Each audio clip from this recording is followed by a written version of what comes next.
you really specialize in making stuff fast, right? I do. Yeah, that's what we do here.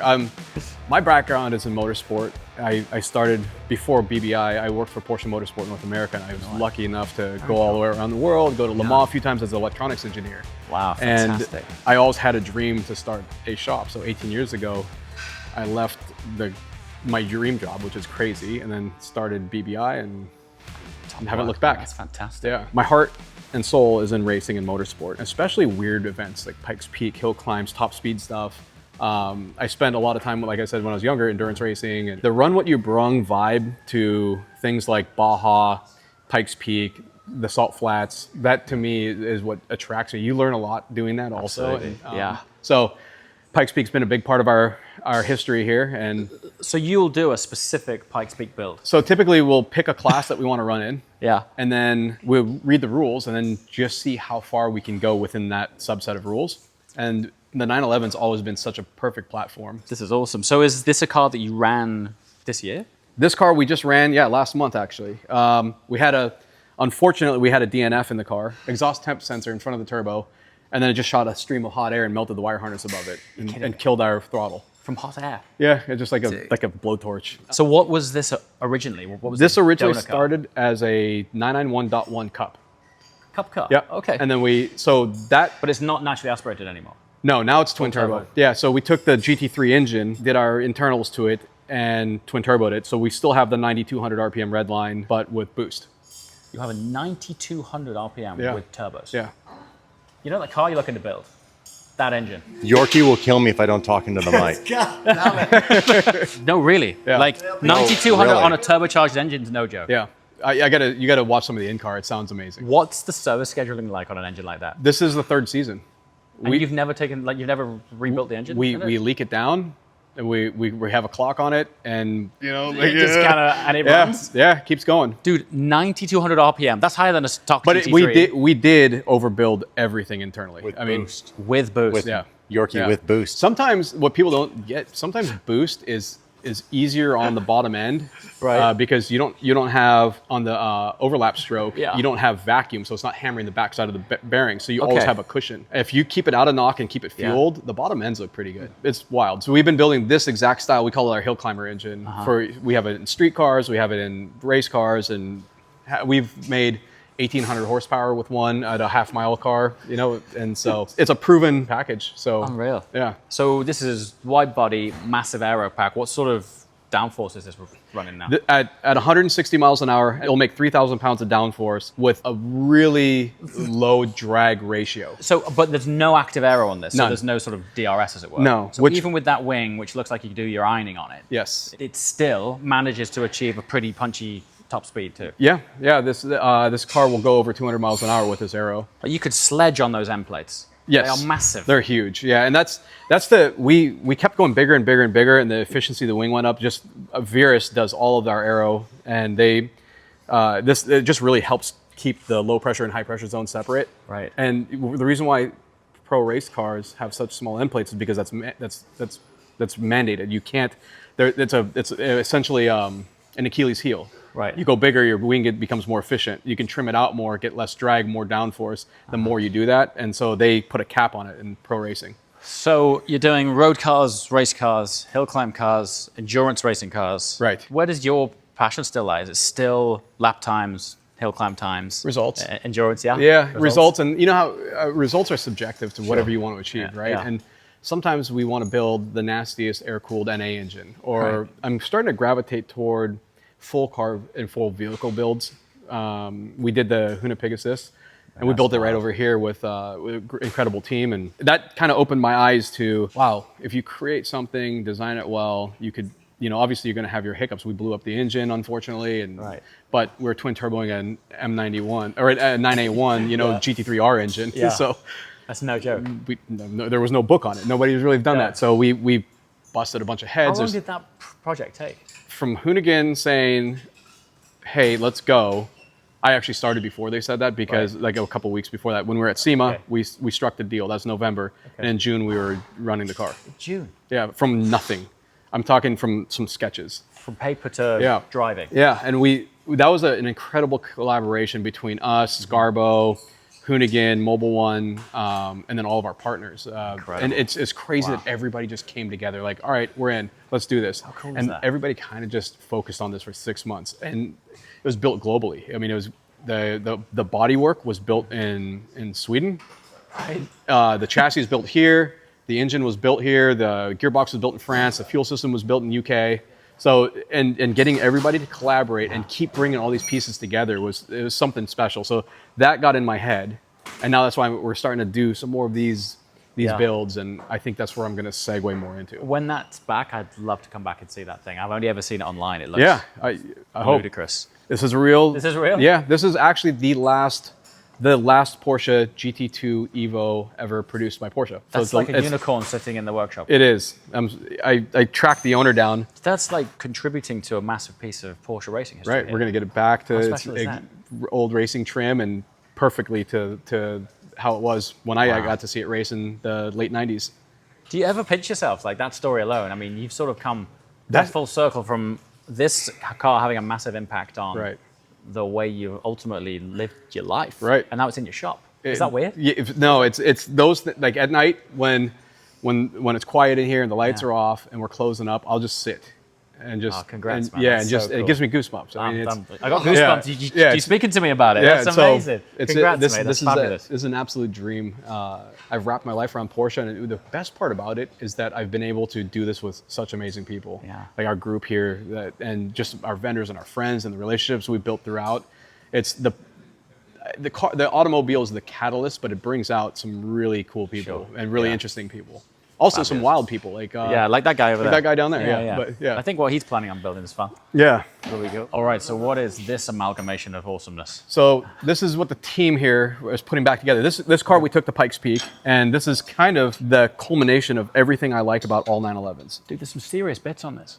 Yeah, we've gone a little mental on it. I love the 993 as I just showed you, right? Yeah. And then I had a 992 GT3, and there were certain characteristics of that car that I really enjoyed. I really liked the way the front end was and how much mid-corner grip I could maintain with stability.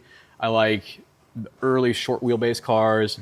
I love boost. Yeah. I love high RPM. Yeah. I love air-cooled. So we kind of pulled everything together that we've done in the last 18 years here, all the cars that we've built, everything, and just sat down, Dimitri, I, and the team here, and just said, you know what? We're going to do it. We're going to build our favorite little 911. And so we did it across about a year, but just like we were talking about earlier, side project, right? Right. And then we got the opportunity to take it to Pikes Peak and have Jeff Sort drive it, because this originally was supposed to be a street car, right? Okay. And then so we're like, okay, well we gotta make it an FIA, so FIA cage. So you got the full set. Yeah, so it's on the full safety spec. Yeah, so we went full safety, and Kill then switch and fire extinguishers throughout. so then we turned it into this, and this is our prototype for another project we're working on. But its sole purpose is validation of chassis and validation of powertrain. Okay. And then like the panels are just screwed on and riveted on, and like strings for door latches. Yeah. It's just I don't care about that stuff. It just has to give us the data, and we have a lot of sensors on this engine. We have a lot of sensors in the gearbox, the chassis itself. A lot of additive manufacturing, and generative design for load paths and points. You really do. That's integrating late model suspension into an early car, and we had to move this wheel back. This thing's like Wolverine. It's wild. Yeah. It's got like really. Yeah, there's a lot of that throughout the chassis in there, but you wouldn't know. Yeah, Wow. it's cloaked in, composites and. Were you just saying that you really liked the front end on the 992? Yeah, I like Does that mean you put double wishbone on the front end? Yeah, come look at it. So we ended up taking the cup car. Wow. We laid out and graphed the street car and the cup car, and then plotted everything, and then integrated into this chassis. And so this upper control arm mount, that's 3D printed titanium, and it's one piece, and it ties into the shock tower, the OEM shock tower, and then so we got rid of the McPherson strut, and then Alcon supplied us with some insane calipers, and we have ST ceramic rotors. And what does this thing weigh? It's about 1050 kilo. Wow. And what'll it run when it's all when we were boost? running it at Pikes Peak, it was about 740 horsepower. In a 1050 kilogram package. Paddle shifted sequential. And we built more powerful cars, we built bigger cars, and more downforce and everything. But because this car we didn't really care, I don't care about. It obviously has a carbon flat floor on it and a decent. But this is all stuff from splash molds from the GT2. The rear car fender is ours because we had to move the wheel back. But this is all just it's not a particularly aero car, is it? So it's all on mechanical grip. All That's mechanical grip, yeah. When Jeff was at Pikes, because he's driven the 935 there a number of years. And he said, this car, first he was like, what the hell did you build? Secondly, he said, I think just on the pace that we just did at practice, he goes, I think this is a second a mile faster than the 935. Yeah. As in the 935 built on the Club Sport? Yes. Wow, that's serious. Yeah, and he just couldn't believe it. But the idea was validation, right? So we're trying to effectively take everything that Porsche has done, nod to all the progress, and mix it with some of the vintage stuff, and keep it air cooled. But why not? Why not, indeed? Yeah. And so in-house, you do engine too? We do.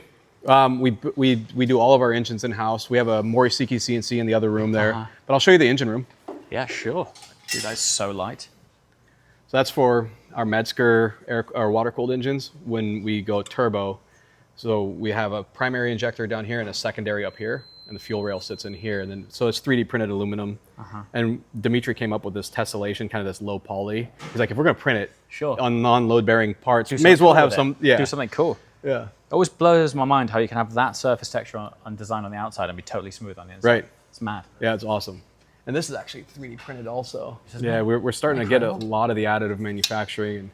And the actual exhaust manifolds on that car are 3D printed Inconel. Not cheap. Yeah, no, but Not cheap, but they are so light, and the only time they break is if you hit a stump. But outside of that, they're durable. And so, do you design the sort of CAD in house and send it to a partner? Yeah, everything's designed in house, and then we send it either out to Austria to Pankow, or we have a partner here, 3D Systems in Denver. Nice. But they're both really good to us. That gives you an idea of what a non-3D printed one looks like. Yep, there's a cast manifold. Yeah. So you'll do everything from 4 cylinders that you were mentioning earlier. Right. All the way up to a full fat V10. A V10 if you wanted to dabble with a Carrera GT or whatever. We do a lot of, for other shops, cars that came out of the series, so GT3Rs, Cup cars, we do a lot of their engines. So we'll take their 3.8, go up to a 4.2, and then build them some higher compression endurance engines especially when you don't have to run restrictors. So we can let them sing.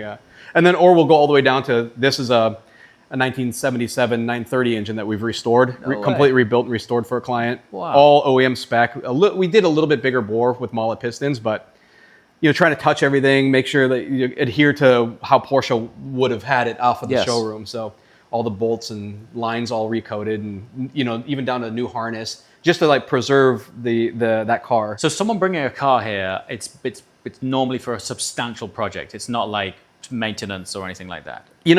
I always say, we'll even change your oil. It's just, there's other people who do a better job at that. Right. And my lane here is let's do bigger projects. And if whether it's, hey, I want to just rebuild my 930 engine, or I'd love to have a 9,000 RPM air-cooled NA car, or mid-engine all-wheel drive 911 called the Hoonipigasus. So I like bigger. I like brain damage projects. Bookends. Yeah. When I first started the company, that's all we did were engines, and so I did that for a year and a half. Yeah. And Jared, who runs the engine department, my childhood friend, we grew up in Washington State. He used to build Ducati race engines, and I said, hey, I started a business. I need to move down here. And he's like, blah, blah, blah, blah. And, we were in our early 20s, you know. And so then he came down, he goes, you have 4 race engines in here. You have 3 that are currently running. And I was like, yeah, let's go. And he moved down, and then we just kept growing it from there. How cool is that? Yeah, it's fun. And so when you were back in the day then, when you were working at Porsche, what was the moment when you were like, I think I could add something to this world of Porsche? Back then, so that was in 2007, I left Porsche. The Porsche tuning market in Southern California was growing tremendously with the 996. The 996 Turbo was the hot rod, right? Sure. And then the 997 came out, and it was untunable, and we started tuning it. Okay. But I was doing this on the side while I was still working at Porsche. And then I got to the point where I was like, I'm in the shower, I'm daydreaming at lunch, I'm daydreaming about other things I can do, right? When you work for the corporation, you're doing exactly what they want you to do. But I had such a great boss. He'd let me mess around on the dyno on the weekends, or, so I was messing with cam profiles, or I'd build my own headers or an exhaust system and test it on the dyno. I'm like, look, I made 8 horsepower. Nice. And I remember they were like, oh, wow. I should do that. Yeah. Yeah. And then, so I got to learn a lot there. And then I started applying what I learned there to kind of the street tuning market. It's right timing, right? Yeah. The market was ripe for it. Everybody was like, oh, you can get 600 horsepower out of a GT3 or a GT2. What? And then we ended up I think in 2009, I did the first GT3 engine where we made 1,000 horsepower, twin turbo GT3 in a 996 turbo, which is actually in my front showroom. Okay. And we went into the Texas Mile. I went 220 miles an hour, not really knowing what we were doing, right? Just like sending it. And that kind of gave us a little notoriety. Right. And that got Jeff Zwart interested in us. He goes, well, I like a cup car, and I like the turbo GT2 that he drove, the street car. He's like, can I mix those two? I'm like, yeah, let's go. And so we started doing twin turbo cup cars. And so you built a car for Jeff? Yeah, in 2013. That's awesome. Yeah, and we ran 13, 14, 15 with him. And now you've become somewhat of a Pikes Peak specialist, right? Yeah, he ruined me. He brought me there and then showed us. It's just this. I mean, it's all. You can't explain it. The videos don't do it. But when you're standing there and you're at the starting line, you're looking. You're like, oh, that's like 6 miles away, and you can see the peak, and like that's where we're going. Yeah. And it's peaceful. It's like it's I've very. Never been. You have to. Yeah. You have to go. I'd love to speak about the best way of doing it, because I keep hearing like, do you go up the mountain? Do you camp on the side of the mountain, or you know what I mean? Yeah, it's like, absolutely. There's a lot of different, like, depending on how you want to do it. But I would imagine. Cool.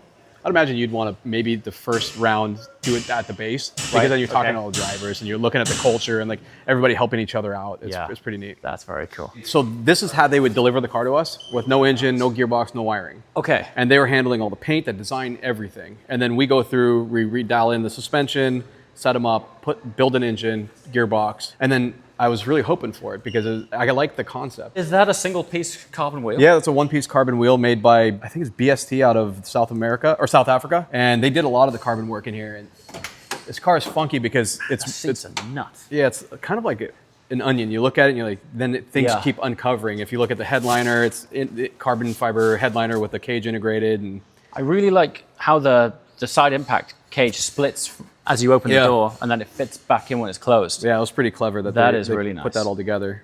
And because these like floating headrests. Yeah, they come out of the cage. So the cage is integrated, and then you line it all with carbon. Correct. Just finish it off with carbon. Great finish. Yeah, it's very cool. They did a good job. And then this car was originally slated to have a 4-cylinder, and we built 270 horsepower, 8,500 RPM screamer with a 4-cylinder. It had all 993 air-cooled components. Custom heads, big pistons, high compression. We 3D printed the whole intake manifold and titanium exhaust. And this client actually just wants to put a 6-cylinder in it. So I'm a little torn because I liked that little project because the sound the thing made at 8,000 8.5 is like pushing for a full part, isn't it? Yeah. Is this like tinted Lexan? This is a dyed Lexan, so it's not tinted. Okay. Yeah, it's dyed. It's that's the color it was, and then they formed it, and then they cast this whole piece, and it opens, so you can put your helmet or whatever back here. You know, this is a controversial thing, but I think the GT3 Touring is such a cop-out. I think it's such a weak proposition because it's a GT3 with no wing. It doesn't tour any better than a GT3. Right? Do you remember back when they did a 997 Targa and it had the window, you could do that? Yeah. If they did that with the Touring, so you could put bags in it, and the option make of it a seats, Touring. make it a Touring, you know, and maybe comfort seats. No, I don't know. I agree with you. If you're going to have a GT3, have a GT3. Right. I agree. Yeah, the car's really light. I don't remember the exact weight, but every panel's been changed. They I don't want to say it negatively, but they violated everything Porsche. Like the wheel arches are round now. They don't have the iconic kind of the flat up here and then down, and then the windshield.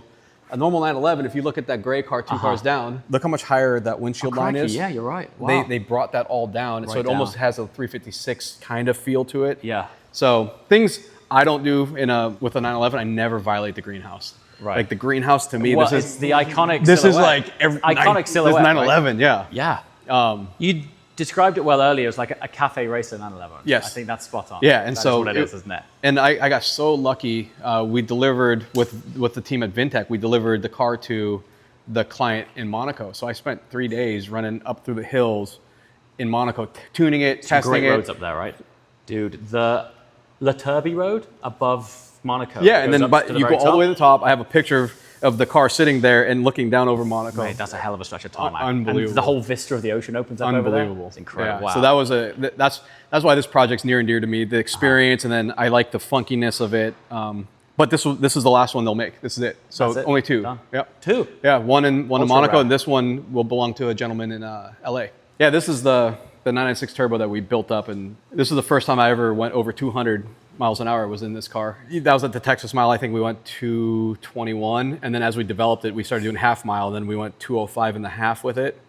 And then put a sequential gearbox and then kind of shelved it after a while. But I want to fire it back up. And it's a guy named Kong. He owns it, but we partnered on the car like 10 years ago. Okay. And so we keep teasing each other like, are we going to do this again or not? Because if we do it, then I'm going to go for like 2,300 horsepower. I'm going to try to. What do you have to do to get 2,300 horsepower out of that? Everything. Everything, yeah. I don't know if you saw Was like meth injected or something? Like, there was a billet block in the back. I don't know if you saw that in the engine room, but billet block, big rods, head studs, like G42 1250 turbos. Like dust lid turbos. Yeah, and then probably run it on methanol with. Takes a mile just to get it up to speed, but then after that you can't stop it. No, this thing should do. With a turbo that big? Yeah, because we run anti-lag and you'll run nitrous to light them off. I forgot we're not talking about a street car. Yeah. I forgot we're not talking about a street car. Yeah, look, it still has interior. Kind of. So would you say that this car has been part of your journey putting BBI on the map? Yeah. Yeah? Yeah, this car was a big part of that. That's a big deal. Yeah, definitely. And Sequential box, that's mad. Dude, you could go wild in here. I had a car that was a big deal with putting DD on the map. Then I sold it Now you got to build another one. a few times. now you're going to build a Porsche. We've all been there, Yes. man. We've all been there. It's about time you came to the dark side. What was your first Porsche? It was a junkyard 944. That's I cool. bought a 944 for $800. $800. Yeah, and welded a roll cage in it when I was like 21 and went SCCA racing with it. How cool is that? I just wanted to go racing, and that was the cheapest way to do it. This thing's sick. Dude, it's been a real pleasure, man. Yeah, Thanks for thank your you so time. much for coming by. Really appreciate Yeah, that, mate. appreciate It's having really you guys. awesome spot. Yeah. Next time, we'll come back and check out Hoonipig. I'd love to know more about the development of that project. Next car. time, That'd then be I'll throw you in the amazing. seat, and you got to give me your cool. feedback. That'd be amazing. Yeah, because it'll be be around. spectacular. And I'm gonna get that car back to a street car because we got to do a lot of testing with it. Right, nice. All right, man. But I might just leave the cage in it, but I'll throw you the keys. That would mean a lot. Yeah. Thanks very much, buddy. Absolutely. Thank you. Take care.